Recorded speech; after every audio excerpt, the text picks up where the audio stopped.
Ашық әлем конференциясы негізінен мүмкіндігі шектеулі адамдардың жеткен жетістіктерін үлгі етуге бағытталды.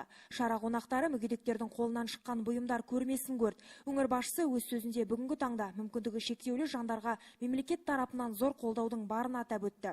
Осы мақсатқа мәселен биыл 868 миллион теңге бөлінген. Бұл өткен жылмен салыстырғанда 2 есе көп қаражат. Сондай-ақ мүгедектерге қолайлы жағдай туғызуды мақсат ететін әлеуметтік нысандар мемлекеттік жекеменшік әріптестік аясында салынуда.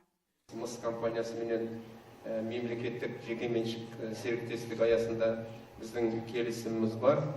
Үлгерсек биыл, үлгермесек келесі жылдан бастап осы мынау барлық мүмкіндігі шектеулі азаматтардың оңалту орталығын салу. Білеміз, сал ауруменен ауыратын біздің өңірде 500-ге жуық бала бар. Қазір оған енді 200 ғана бала барады. Біздің енді мақсатымыз, қазір енді құжаттарын дайындап жатырмыз. Бұйыртса келесі жылдан бастап құрылысын бастаймыз. Анау Өскемен қаласындағы сияқты тағы да бір жерден бір үлкен бір ипотерапиялық орталық ашсақ, онда барлық осы өңірдегі сал ауруменен ауыратын балалардың емделуіне мүмкіндік туады. Өңір басшысы сондай-ақ мүгедек спортшыларды марапаттау рәсіміне де қатысты. 5-ші республикалық спартакиада барысында медаль алған 10 адам алғыс хатпен марапатталып, материалдық көмек көрсетілді. Олардың арасында спортшы қыз Гүлім Құрманбаева да бар. Атырау қаласында 5-ші спартакиада жарысы болды. Ол жарыстан 3 алтын, 1 күміспен оралдық. Жарыс өте жақсы, деңгейде болды. Қазақстанның 16 облысынан мықты деген спортшылар келді. Спортта өзім пауэрлифтингтен, сосын және жеңіл атлетикадан қатысамын. Пауэрлифтингтен спорт шебері атағын алдым 2016 жылы. Өзім негізі 2015-те ең бірінші қатысқан паралимпиадаға қатыстым, содан бастап шүкір. Спорт өте жақсы, әлі де талай жетістіктерге жеткім келеді. Мүгедектер қоғамның қарияларда назардан тыс қалмады. Жалпы бүгінгі күні облыс бойынша мүгедек жандардың 700 қоғамдық бірлестігі бар.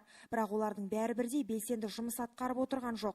Конференция аясында аутизм диагнозы қойылған балалардың мәселелерімен айналысатын Растенка бірлестігінің тұсауы кесілді.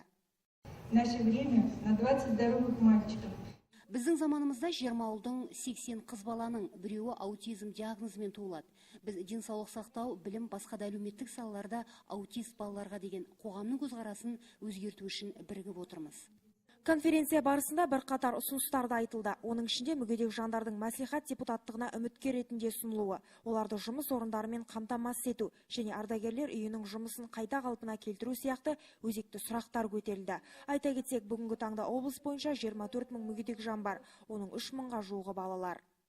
Біз мүгедектердің әлеуметтік қорғалуы туралы айтсақ, Қазақстан Республикасында бұл мәселені шешу жолдары басқа мемлекеттерден еш кем емес.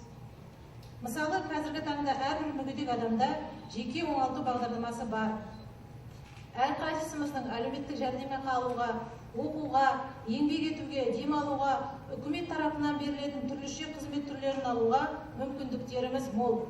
Конференция соңы мүмкіндігі шектеулі жандардың шығармашылық концертіне ұласты. Аспанда күнде айналар күнге, арманым өзі солғайға. Бақытқа сенемін, арманға беремін, армансыз күнім қалмайды. Жұлдыз Алмасқызы, Аманжол Айтмағамбетов, Қазақстан, Ақтөбе.